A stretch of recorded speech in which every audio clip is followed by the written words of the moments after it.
Well, good morning, everybody. Sammy, United People's TV. Another nice and quiet day here on United People's TV. Not too much to talk about.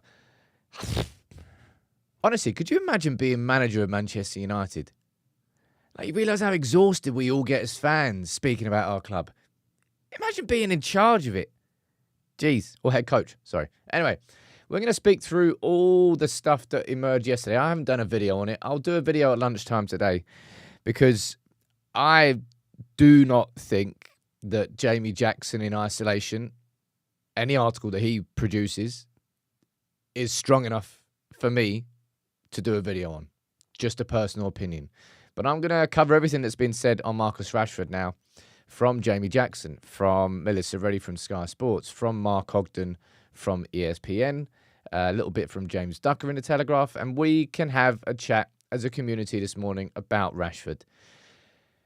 It was always going to be a lot about Rashford and Garnacho after the derby, even after a derby win like that, because they were both left out of the squad by Amorim.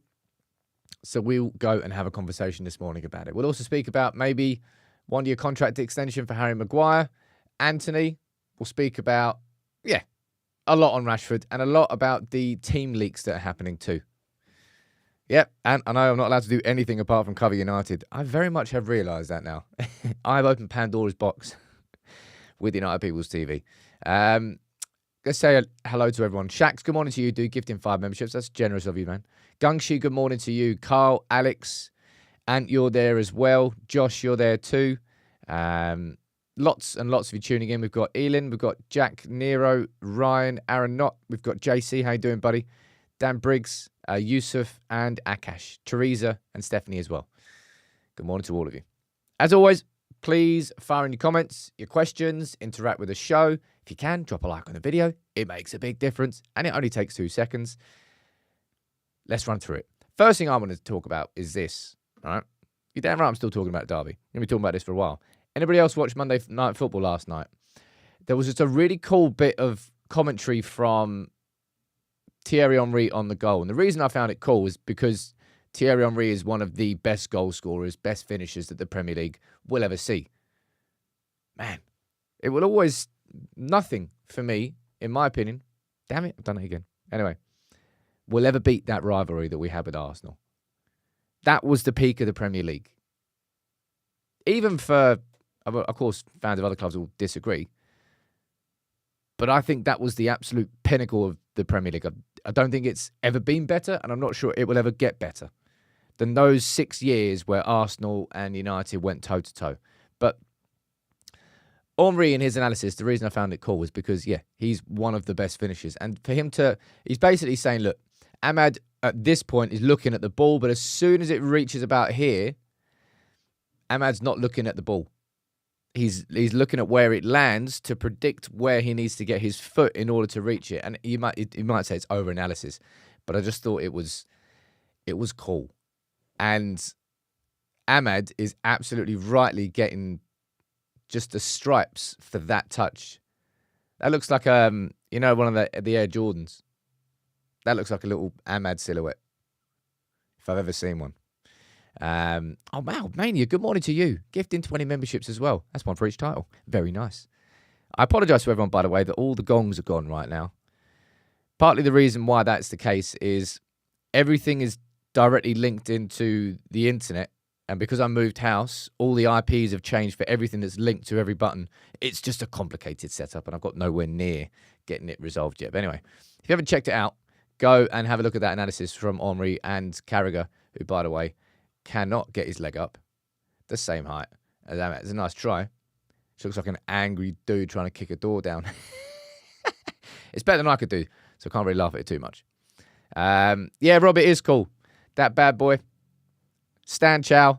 I'm propping up the Stan Chow shop. Don't know how many Stan Chow posters I've got now. But yeah, had to get one for Ruben, didn't I? Absolutely had to get one. And this is quite fun. I say fun. It's peak Chelsea. It could be worse. It could be Mudryk. Do you remember when Chelsea signed Mudryk? He was on the verge. This is when you realise that Todd Boehly was a little bit loose. I swear he was on the verge of joining Arsenal, and then Chelsea, out of nowhere, just came in with a massive bid on top. 89 million. Well, that must include add-ons. Either way. Bye-bye. Bye-bye, Mudryk. Bye-bye. Bye-bye. Carragher looks like a bloke trying to kung fu after 15 pints. It's funny. It's funny. What is that? Let him just leave, Sam. I don't know who you're talking about. I don't know what you're talking about there. Anyway, right. Let's get into the main part of today's show. Now, I'll be honest, I'm not really going to enjoy it too much. Because I think it's such a fucking shame that we are having this conversation. And I mean that more than... Man, we've had players come and go. Plenty of them. But this one stings. I think it's because I've come to the realisation and sort of the acceptance that it will happen. Now, there's something that Amorim said. You may have missed this. And this was after the game against City. And this was in reference to starting... Well, no, not starting. This was in reference to Anthony. And he said this. When we started a month ago, everybody started from scratch. Because every person deserves a fresh start. The power is in their hands. Because if they do the right thing, I'll make them play. I just want to win. They are responsible for their playing time, not me. This had nothing to do with Marcus Rashford. Nothing to do with Alejandro Garnacho. But it's more of a sweeping statement about how Amorim manages his players. And although loads of us, when Amorim came in, didn't have clean slates with players because, obviously, we're United fans. We've seen them working under different managers. We've seen some of them be here for years and not perform. It's not really a clean slate for us, but it was a clean slate for Amorim. So Rashford, Garnacho, every single United player, Maguire, Anthony, Højlund, Onana, don't need to list off the whole squad. You get the point. They all started with that exact same opportunity. All right? It's up to you, lads. How you approach this, how you address this is on you. I can't tell you to go to bed at a reasonable time, to get up at a good time, to stretch, to come in, to turn up to work, to put in and graft it. That's completely on you. And neither of them, Rashford or Garnacho, were involved in a squad against City, which was a massive statement from Ruben Amorim. I don't think it was a statement to try and control player power. Laurie Whitwell speaking, I think it was on Stretford Paddock podcast yesterday, saying that Garnacho's absence wasn't actually directly related to the concept of the team leaks. Anthony is saying, why is this such a big deal? They're disposable like the rest of the squad. Look, Anthony, I mean this respectfully. If you cannot understand why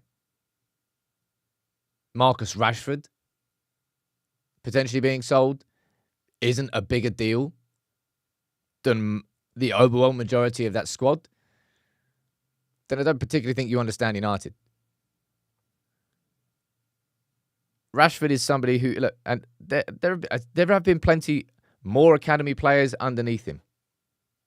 And look, Garnacho was an academy. You might say Garnacho wasn't an academy player, but we spotted him. We signed him from Atletico Madrid when he was 16. He came through our youth system. He counts as a homegrown talent.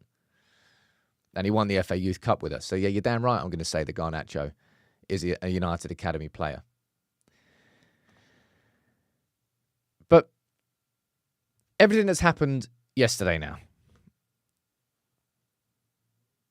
based on this, and I'm going to read plenty of comments out this morning because the Rashford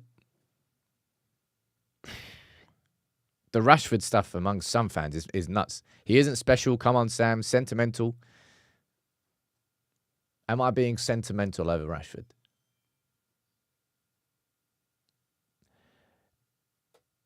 I wouldn't say I'm being sentimental, but I definitely have given Rashford more leeway than other players because of his path to this point. I was there in the stadium when I remember that, because Arsenal were top of the league. And that was just after Midtjylland. And he banged 2 goals in. It was wonderful.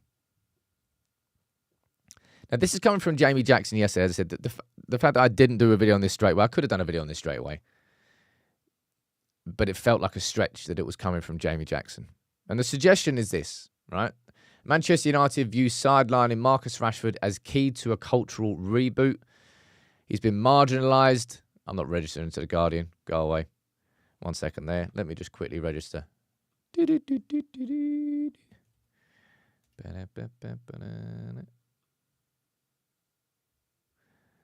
you go. Lovely and registered. Okay. Has been marginalised and put up for sale by Manchester United as part of a cultural reboot. Jim Ratcliffe is intent there can be no passengers and is ready to cut his losses on Rashford if there are suitors in January. A willingness to take short-term pain in pursuit of long-term gain was also behind Dan Ashworth's exit. Now, I think I'm just going to ask you one question on the poll here. All right. Do you think Marcus Rashford will be a Manchester United player next season? Because I think you can have conversations if you want about whether Rashford will stay or go in January. My honest opinion, I'd be surprised if United were able to find somebody to pay what we would consider reasonable for Rashford. I'm going to go down to your comments here and I'm going to interact with you guys. Just basically read through what you've got to say for 5-10 minutes, because I think this is a really important topic and it's not just about one person's opinion on this one. I don't think so anyway. At DigiPro, he's seen 5 to 6 managers come and go. He's paid more than any player. He has a massive fan base. He is a United product. He's proud. And pride stops him respecting yet another manager. He's damaged. Pride stops him respecting Amorim. I think that's a strange way to describe it. Now, if I can ask you a question, right? I told you all that the success for Ruben Amorim at Manchester United, you can talk about the 3-4-3 system. You can talk about his relationship with man management and youth. I said there was one thing that was going to make it succeed. What was that? Can you type that into the comments? And I'll read a few more of your comments out down here. If Amorim does sack Rashford, Rashford will sack Amorim. And people go mad over the top when they're trying to suggest that individual players get managers sacked and it's the player PR and the player power. It's like you must watch like conspiracy theory programs 24/7. Mike, you think I just don't find finding suitors due to his excessive wages? Bingo, and right there. I said this. So it's nice that sometimes you listen. Not just you, but in general. Sometimes you listen. Sometimes I've got good things to say. Not always. I said the single most important thing for Ruben Amorim to succeed at Manchester United was buy-in. If the players buy in, Ahmad, perfect example, then, well, you've seen how good he can be. But if the players don't have that buy-in, it won't ever work. And Amorim knows that. Amorim is so consciously aware of that he can't afford to have that in his team. Now, what I'm going to do to try and summarize it, like, ladies and gents, honestly, I think Marcus Rashford at Manchester United is kind of finished. Going into this summer that's just happened, I said that Rashford could have been sold if somebody like PSG came in with an offer big enough. Now, no one did, so Rashford stayed. And then he had another opportunity. And he had another opportunity to prove himself under Erik ten Hag, and no one really proved himself under Erik ten Hag. We were a wounded squad, we were a wounded team, he was a wounded manager. It didn't work out. But he got a fresh start, and he got an opportunity to prove himself. And instead, Marcus Rashford has been equally as ineffective, equally as disengaged, is the word that Amorim used. And it's just gone the exact same way. I see this whole thing through three lenses, which is what I want to try and articulate in my lunchtime video. Number one, you have to think about Marcus Rashford from the club's perspective. What is best for the club? Because that is the most important thing, right? You can show me a picture of Amorim here. You can show me a picture of Rashford. It doesn't matter. No manager, no head coach is bigger than Manchester United. No player is bigger than Manchester United. So what is best for the club is the single most important thing. That should be first on the mind of any United fan. Secondly, the manager, the head coach. He's bigger and more important than any of those players at the football club. So you have to think about what Amorim wants with the buy-in, with the engagement. And then, unfortunately for Marcus Rashford, and the same exact logic that I've got here applies to absolutely every United player that will ever exist at our football club. Unfortunately for them, what's right for them isn't as important as what's right for the head coach or for the manager. Sorry, or for the club. They come first. Sometimes the players win. Look at Mourinho and Pogba. So that part can be a little bit debated if you wanted it to.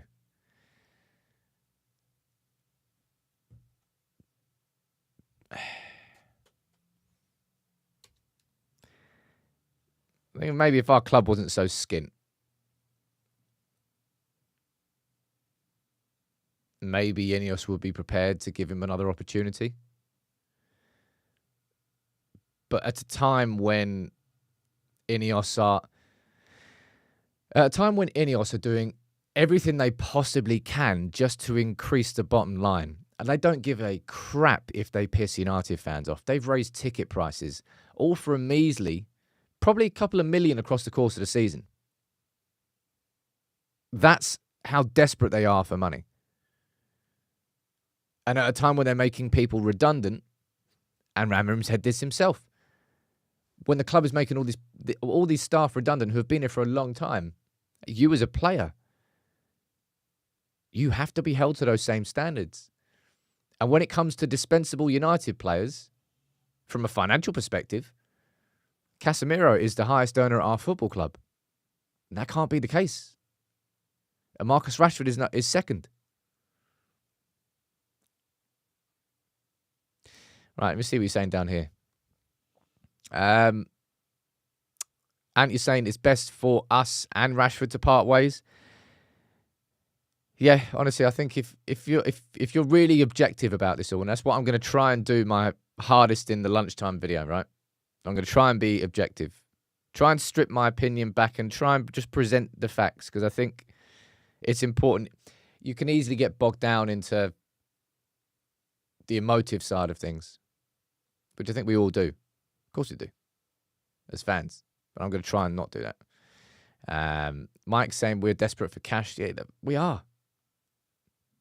And that is a big reason why I think Rashford's, and the concept of a sale of Rashford is even more entertained by Ineos. Let me see what you're saying down here. And Chris, again, this is what I mean. When you think about all the different aspects and that system right there, I said before Ruben Amorim came in, that Alejandro Garnacho, I worried about whether or not he would fit the system. And truth be told, I think I massively overlooked including Marcus Rashford in that. Because any fears I would have had about Garnacho in the system, those same fears should have existed about Rashford, because they are very similar players. And neither of them have fit the system. So this is what I mean. If you think about it, if you talk about it from the club perspective, and we need to raise cash. You might not like it. You might still just sort of sometimes bury your head in the sand and go, oh, we're Man United. We've got loads of money. We don't. We are skint. We do not have money. We are scraping the barrel, and we will do everything and turn every rock for the next couple of years. And selling players is going to be a big part of that. And therefore, Marcus Rashford at the age, and then if you're looking at the age and the profile of Rashford and Garnacho, Rashford at 27, Garnacho at 20, there is an opportunity for Garnacho. He does need to mature. He needs to develop. And that's not just at Manchester United, that's just in his professional career. But Rashford at 27, you're really at that point where you need to stick or twist. And I do not think that Rashford's done anywhere near enough for a couple of years for United to afford him that twist. And I think he would admit that himself. Or maybe he wouldn't. I don't know. What are you saying down here in the comments? Fearing Rashford and Garnacho fit in the system is the wrong way round. I wouldn't say it was a fear, but I have my concerns. Because that every squad with every new manager will have casualties. Happens. New manager comes in, new head coach, whatever you want to call it. Of course, he's actually head coach. Will come in, and players that fit the system before, they don't quite fit in the same way. And other players who didn't fit the system will thrive and shine. Part and parcel of football moving on. And then from that sense, unfortunately for Rashford and Garnacho, both of them look dispensable to that system. Because neither of them are going to be a wing-back. And Amorim is not going to switch from having two inside 10s. That's his style. The width comes from the overlapping fullbacks, not from the wingers. Manchester United do not... The modern version of Manchester United, by the looks of it, will not have wingers. And that's something our club has always had. But that's not the image that Amorim is building his United in. Let me see what else you're saying down here. David, do you think it's a coincidence that Rashford's best seasons are when his contract was up for renewal? I mean, you can put that straight into the conspiracy theory category if you want, David. I mean, you can believe that if you want. There is no evidence. It's just going to be hypothetical and sort of personal opinion. And I wouldn't entertain anything like that. Adebayor used to definitely do that. FD2R saying, if Marcus wants it enough, he'll be here next season. I'm just not sure he has it himself based off recent body language and performances. And truth be told, Scott, right? This isn't a recent problem. This isn't even a problem that's only been here for a month or 2 months or 6 months or 12 months. This has been a problem for Rashford. What are we on? Are we on like 2 years? I don't know.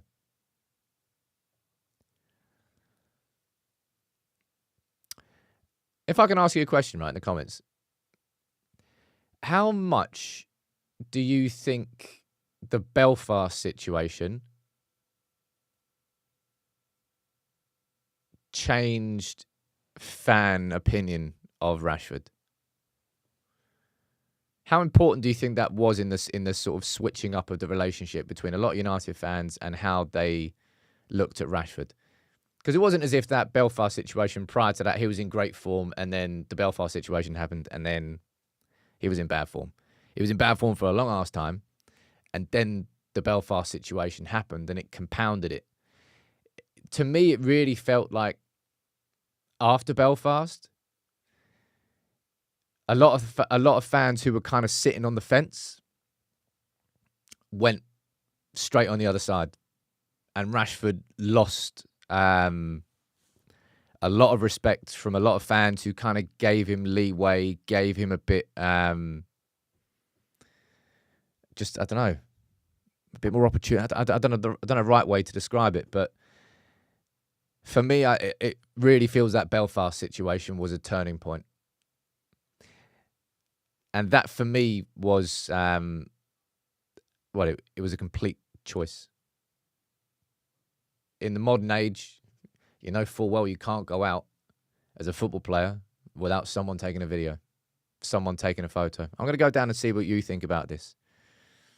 Because I've always felt that Belfast situation is quite significant.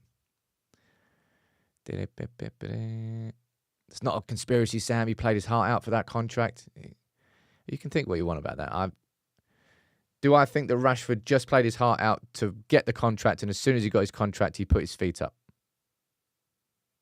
No, I don't. However, has he been the same player since? No. Therefore, has that contract affected him? Yes, but I don't think he is just. I don't think he's just got the bag and then just decided I can't be asked to work anymore. Stu, you're saying it was a big turning point for you. Kagotto, you're saying it was as well. Carl, you're saying it was a significant poor decision. Belfast and New York, says Kent. I think the New York one is, I think it's a bit overplayed. Do I think he could have made a better decision? Yeah. But I don't think there's anywhere near the Belfast situation. And as I said, in reality, if somebody has some time off, you cannot tell them how to, well, unless he goes on an absolute bender. That's a little bit different.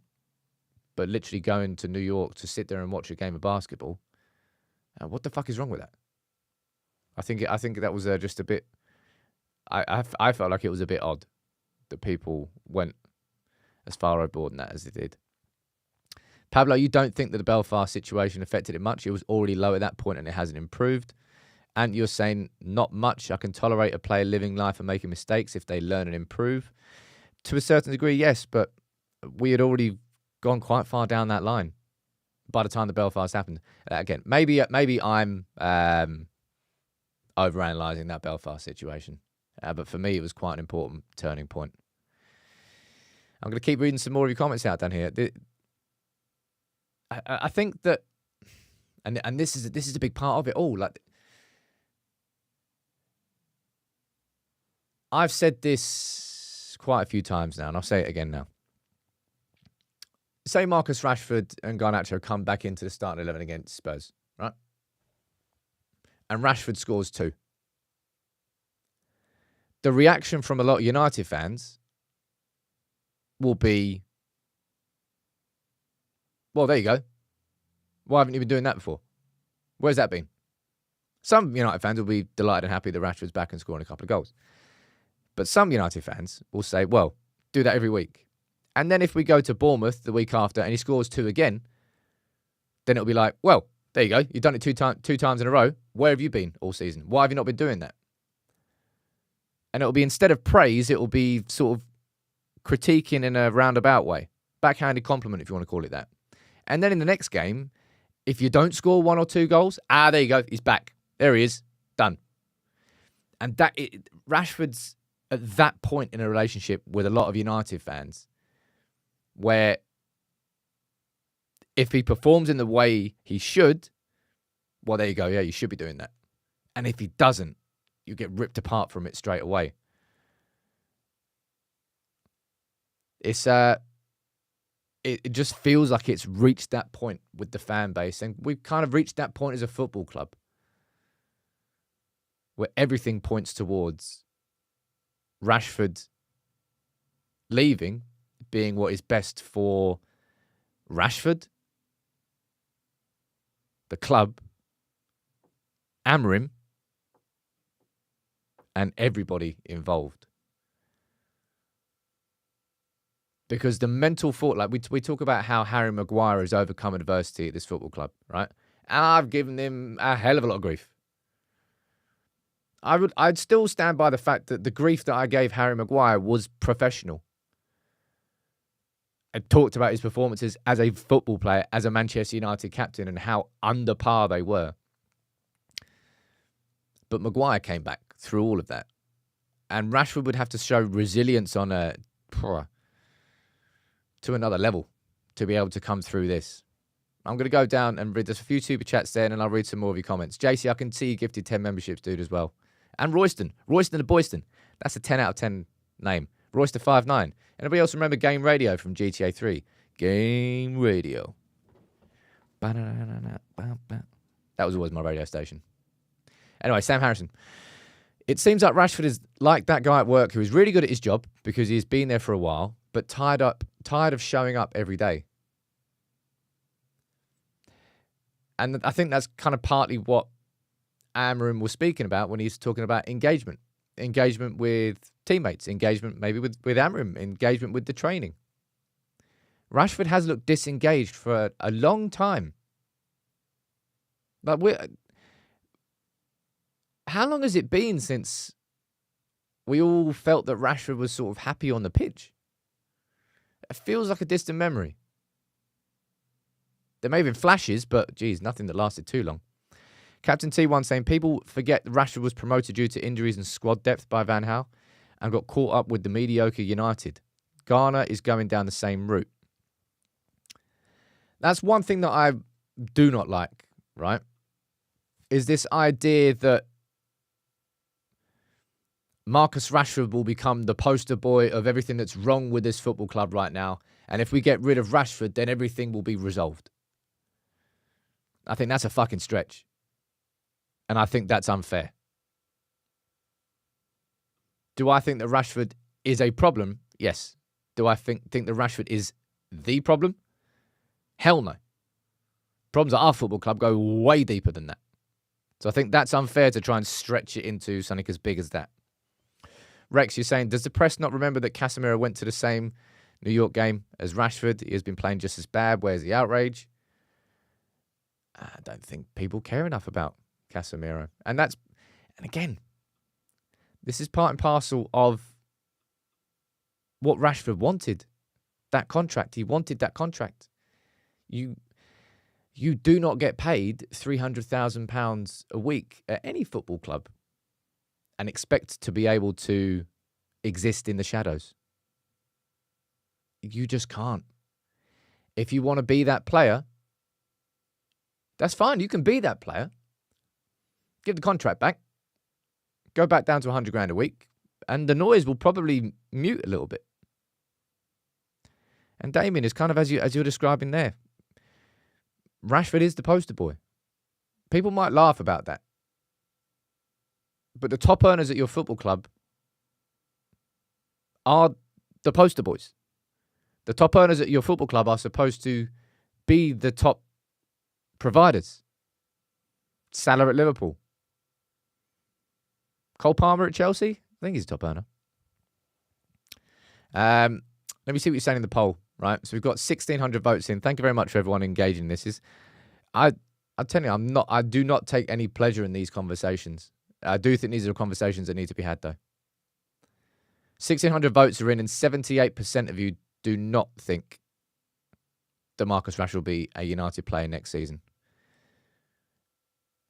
Honestly, I don't think that Rashford leaves in January.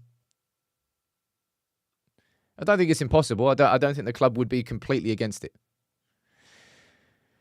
However, I fail to see, like, if we step back and we're hypothetical about this, I think, in fact, I think this is a good question to ask. Actually, no, it can't be asked. That's not poll worthy. Do you think Rashford would go to Saudi? Type yes or no. I don't think it's worth a poll, this one. I think Rashford would love to go to the MLS, but the MLS is at the age that he's at in his career. He's got, 3 years? Where he's still at as far as he feels, be ready to compete at the top, whether that's in France with PSG or anybody else. I don't know. I thought it was going to happen at PSG. I think it would have happened already. Germany. I mean, you could conceivably go to Bayern Munich if they wanted Marcus Rashford. Linking up with Kane, Musiala. Be a good squad. Saudi, I think I agree with the overwhelming majority of you down here in the comments saying no to Saudi. I think I'd agree with that. I mean, Serie A right now, someone's mentioned that in the comments. Mate, Serie A is quality. You look at the table for Serie A right now. It is as competitive as Serie A has been in a long, long time. Look at that. Big up Atalanta who are top as well. Right.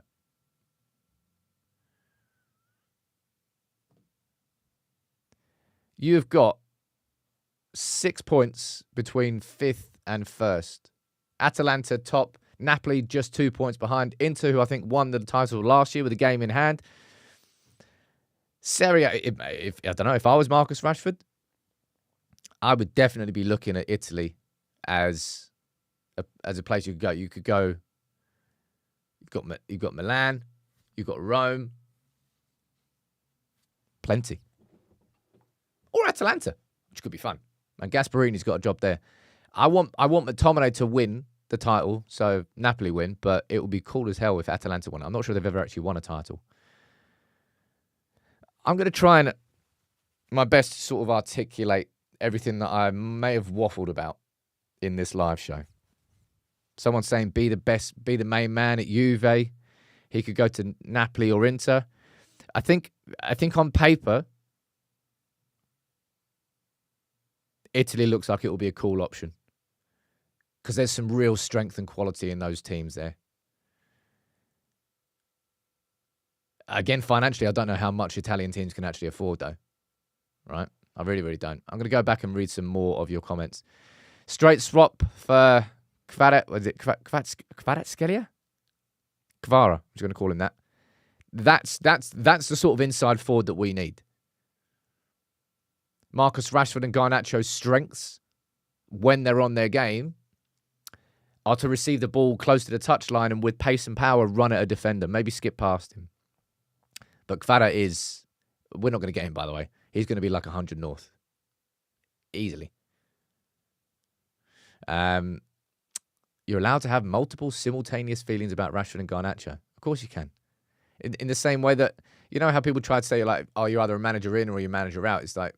It's nuanced because you are allowed to have pros and cons, and you're allowed to have a debate about both sides. And it kind of annoys me is that this discourse is really kind of hard to have on the internet anymore. Like, it's really hard to have a debate and a discussion, especially in live chat as well, that has a bit from both sides. Because so many opinions just exist in the extremes, and that's what people like to listen to. And it's what gets the reactions. So if you're boring and you try and step back and you try and analyze all the evidence, then people don't really want to particularly listen to you when they can go and listen to someone else spewing it loud and proud. Sam saying 1.6k votes and 2.3k watching. So that's 500 of you dropping a like on the video. And Sam Harrison said it, not me. All right. Gear, you're saying Amorim was very clear about Rashford lacking in training and performances and the way he dressed. I think he mentioned something about clothes, but I don't think that was particularly linked to Marcus Rashford. I think that's something that Tim fucking Sherwood would say, man. But I go back to this quote here that I showed you at the start of the video. And the clean slate that every player had when Amorim came in only a couple of months. When did he come in? 6 weeks ago now? Is it about 6 weeks? Thereabouts. 6 weeks ago. Anthony is coming off the bench and making a couple of appearances. Maguire starting away at Arsenal and starting away at City. So Rashford and Garnacho can't tell me that Amorim's coming in with favourites.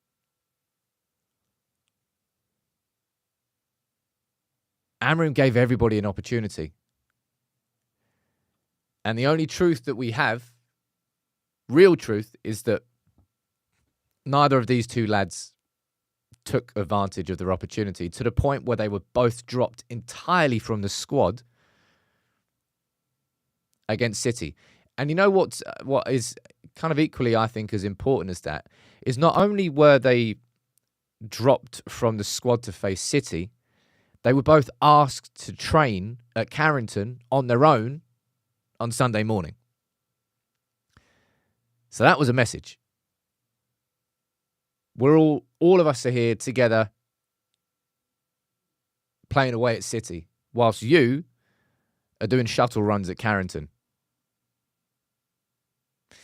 I think there's a fair enough couple of comments down here. I'm going to read some more.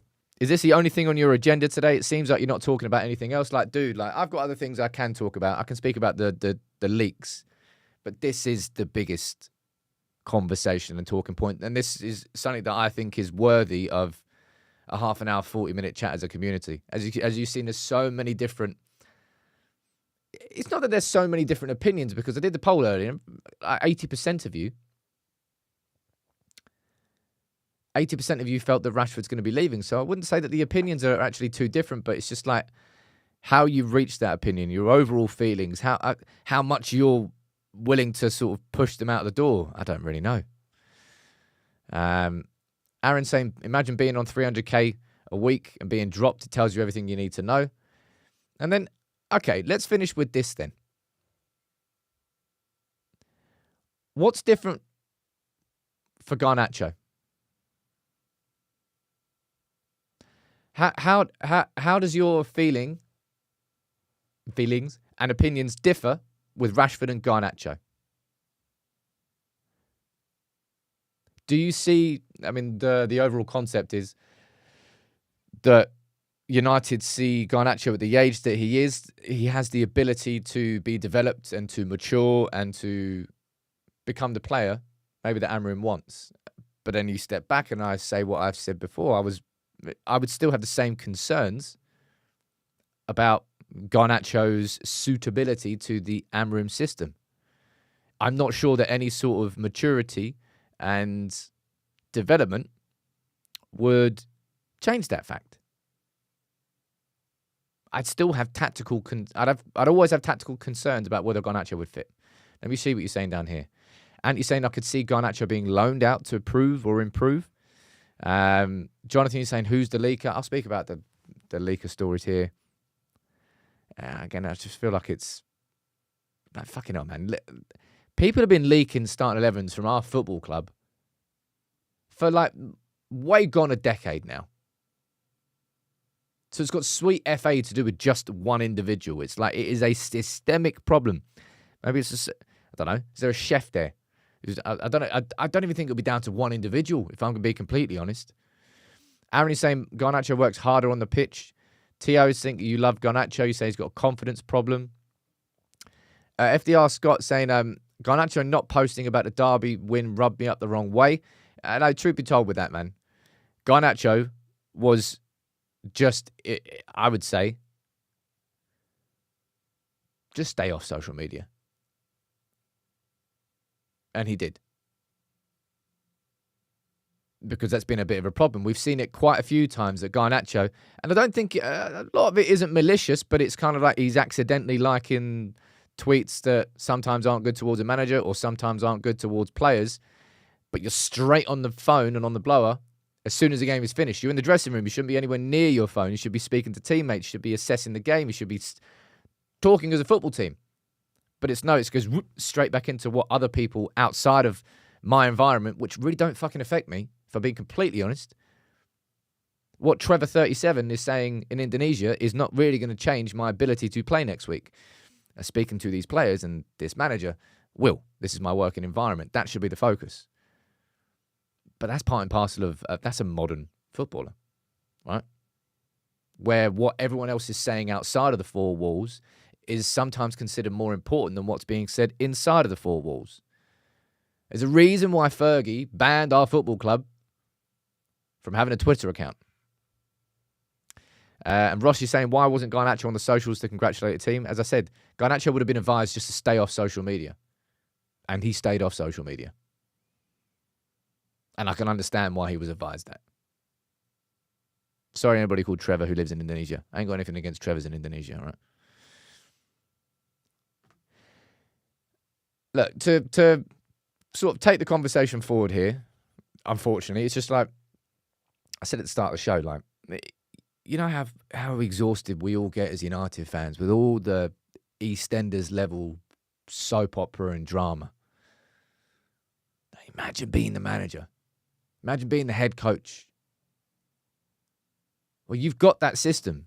It's worked brilliantly for years in Portugal. And you come here and you're like, they're doing what? What do you mean my entire 11 has been leaked to a journalist the night before? And it was absolutely bob on. The starting 11 that Sam Luckhurst leaked on Facebook the night before, absolutely spot on. And team leaks are an issue. People are going to try and put this down to, it's Garnacho and his brother, and then connect you to 2 + 2 = 4. That's the reason why. Laurie Whitwell has said that Garnacho's absence was nothing to do with the team leaks. And these sorts of team leaks have existed in our football club for years. I remember back when Rio was there and people were questioning whether it was Rio doing it right towards the end of Moyes. I think that was the case. I don't know whether I just made that up. But yeah, that's over 10 years ago. I remember having these conversations about team leaks 10 fucking years ago. Holy hell. The problem is not an individual. And you know what I actually think part of it is? I think it's massive. I think there's a lot of naivety from United players. I don't particularly think that with these leaks that there's a United player going out there and like spitefully telling someone who the starting 11 is and leaking it to a journalist because, it might undermine the team. I genuinely think they're probably just telling a family member who tells someone else and then it comes out. And that's what I mean about the naivety of it. Can it be from a player who's annoyed that they're not in a starting 11? There's possibilities. All of these hypotheticals exist because it's all conspiracy theories. I genuinely do feel, though, that at least part of all this nonsense about team leaks is just down to some of these players just being foolish and being naive. Don't tell anybody, right?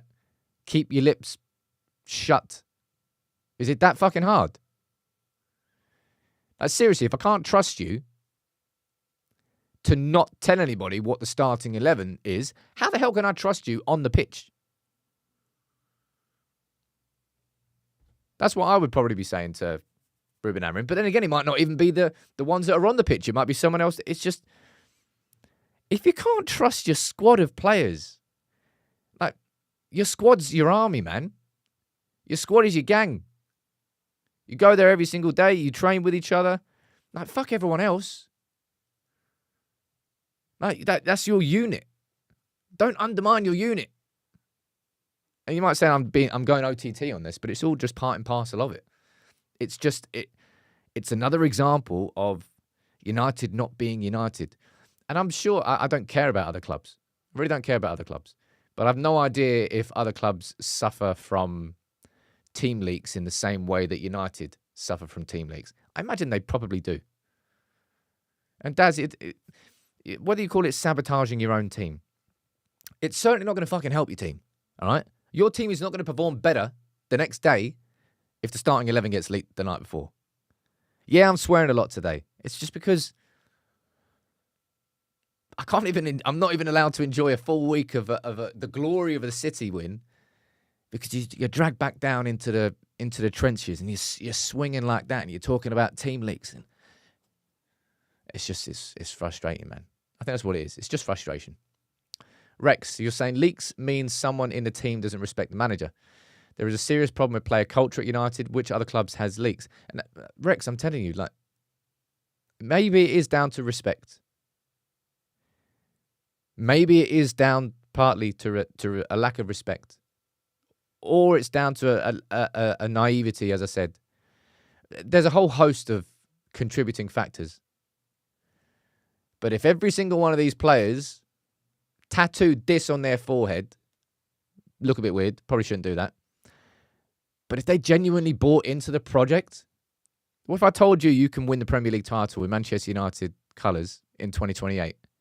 If I told you that was going to happen and you honestly believe me, and I made it happen, would you be happy? Do you want it? If you buy into it, there's no way you're leaking that starting 11. There's no way you're telling anybody about that starting 11, especially the day before a derby game as well. Like the whole team. Rash, you're saying at Rashford's age, he must be held to much higher standards. He should be a role model for the squad, regardless of on-the-pitch performances. And that's a very spot-on comment there as well. And that is another reason why Rashford is even being approached in this situation differently to Garnacho. Both of them were left out of the squad, but there's very different conversations coming out of it on the other side. No real conversations about United selling Garnacho or thinking that he needs to go for a cultural reboot. It's about Rashford. You might say that's unfair. I would say it's a reflection of the different, well, just the different level of players that they are on paper. Wow. This club, man. Anyway, Amorim's got a big old job in his hands, isn't he? It's not just Amorim.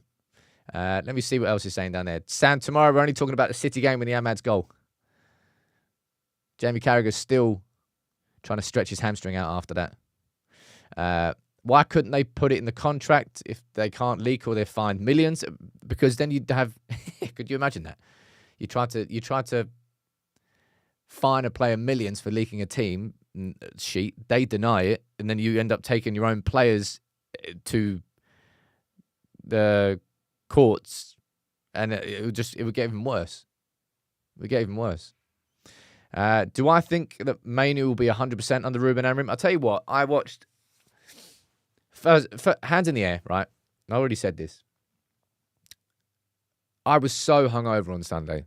The first time I drank in like 2.5 months. And I obviously went too hard, naturally. My ability to analyse that game was not at peak performance. I think I'll call it that. I'm just taking a piss. My lifestyle's wrong. I'm just, United People's TV needs to sack me. United People's TV gets rid of Sam Peoples as part of cultural reboot. I think it's needed, really, to be honest. Self-reflection after this. Anyway, I didn't really look enough at Manu's performance. I went back and I watched the, people who always do the compilations about every touch. Manu looked better than I thought he did. And it's because I wasn't properly analysing on the players. I might have to go back and watch. Will I watch a whole game again? I always like watching the 90 and 20 that United do. Cut the wages. The leak will soon come out. We'll find out. Right. What's happened to your competitions and giveaways? Yeah, I'm frustrated about that, Jonathan. It is the 17th of December. And ladies and gents, if I tell you what I had planned in December, first of all, I was moving house, so that deaded it a little bit. But I have got 2 or 3 books there, somewhere between 10 and 20 different posters, cool little giveaways that I wanted to do for the whole of the December Advent Calendar giveaway. And I haven't been able to do it because I haven't been able to manage it.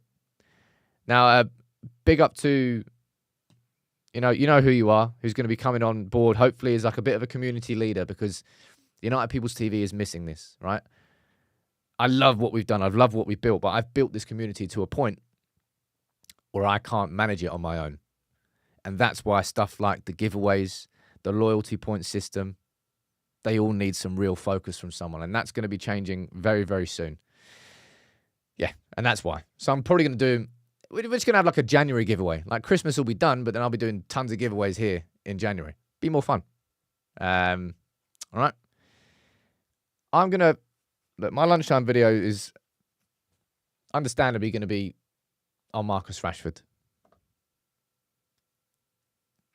I think you know exactly why. Thank you all for tuning in. Thank you all for your comments, for getting involved. It's I don't...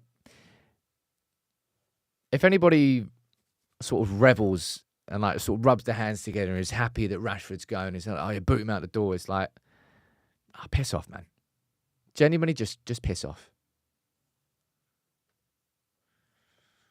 I'm not going to revel in it, but I can also at the same time think that it's the right decision. If you can't understand that, then yeah, as I said, it always frustrates me that people just don't, I don't know, you can't have nuanced conversations. Guy man, I think you sent a super chat in and I missed it. Saying, unfortunately, he's lost the connection with fans. And as much as I love him, it's getting tiring to defend him. He needs a fresh start, and so do we. Well, it feels like a comment that we can end the show with. I will, I'll get my lunchtime video out. And tomorrow I have my starting 11 video out for the Spurs game, all right? Take it easy, everyone.